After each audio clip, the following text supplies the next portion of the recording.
Hello बच्चों, let's read the question. In an LCR series resonant circuit, the capacitance is changed from C to 4C. For the same resonant frequency, the inductance should be changed from L to. We have four options. Now, first of all, we will discuss here the key concept, and here the key concept is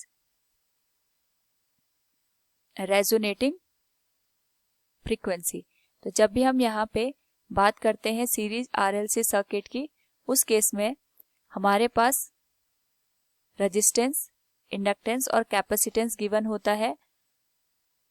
अगर हम यहाँ पे resonating frequency की बात करें, it is given as F equals 1/2 pi root L into C. तो जो resonating frequency है that depends upon inductive coil and capacitive. जो हमारे पास सर्किट होता है उसके वैल्यू पे डिपेंड करता है. नाउ इस पर्टिकुलर केस में हम दो केस कंसिडर कर सकते हैं.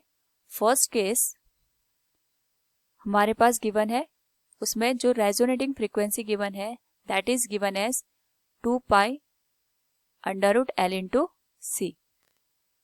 अगर हम इसी केस में यहाँ पे थोड़ा सा चेंजेस कर दें, the resonating frequency still is same, तो यहाँ पे वैल्यू हो जाएगी FR इक्वल्स 2 पाई, लेकिन जो कैपेसिटेंस है that is converted from C to 4C. We will write this 4C और यहाँ पे जो L की वैल्यू है that will be L dash.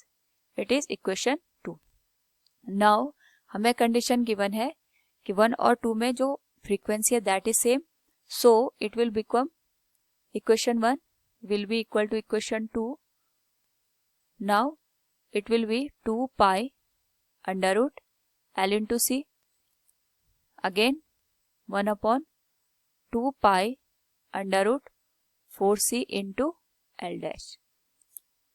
यहाँ पे 2 पाई से 2 पाई कैंसिल हो जाएगा, रूट से रूट कैंसिल हो जाएगा और हमें C से C की वैल्यू कैंसिल आउट हो जाएगी. So we can say L dash will be L divided by 4.